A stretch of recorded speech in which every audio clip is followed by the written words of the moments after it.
Psalm 30. Have you ever read it? It speaks of such raw human emotion. King David, a man after God's own heart, pours out his heart in distress. This isn't a victory song, no.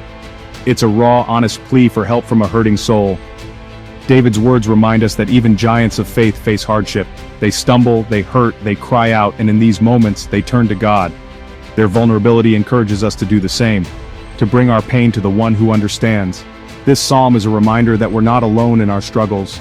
We all experience moments of doubt, fear, and despair. But even in our darkest hours, God is with us. He hears our cries, and He longs to comfort us.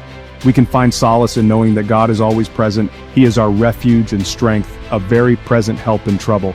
When we feel overwhelmed by life's challenges, let us remember that God is with us every step of the way. David doesn't hold back. He speaks of guilt gnawing at him, fear gripping his heart. Sin has a way of doing that, doesn't it? It isolates us, makes us feel unworthy. David felt this deeply. He describes a loneliness that's almost palpable. Friends, even loved ones, pulling away. It's a pain many of us know, that feeling of being misunderstood, abandoned.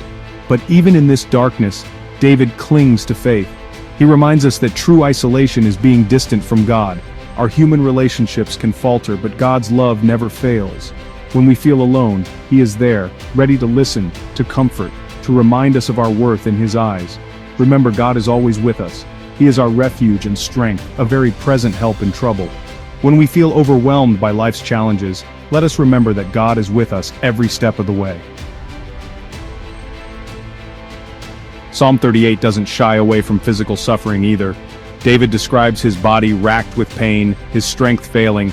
It's a reminder that our struggles aren't always spiritual. Sometimes life throws physical challenges our way.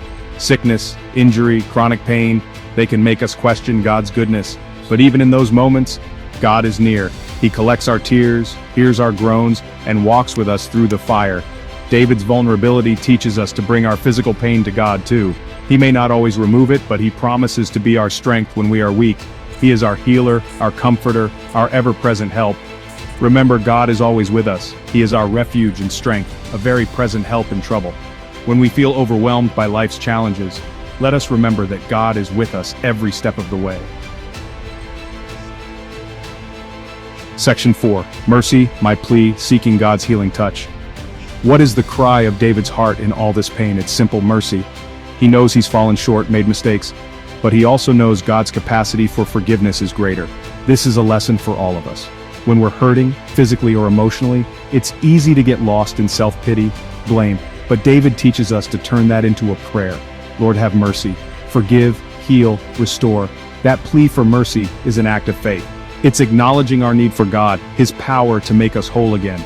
It's a step towards that healing, that restoration we so desperately crave. Remember, God is always with us. He is our refuge and strength, a very present help in trouble. When we feel overwhelmed by life's challenges, let us remember that God is with us every step of the way. Section 5. Hope remains, finding strength in God's faithfulness. Psalm 38 isn't a fairy tale ending. David's pain doesn't magically disappear, but there's a glimmer of hope woven throughout. It's in his unwavering faith, even when he feels abandoned. He declares, Lord, you are my hope. This isn't wishful thinking, but a deep-seated trust in God's character. David knows even in suffering, God is working, He is faithful, He will see him through.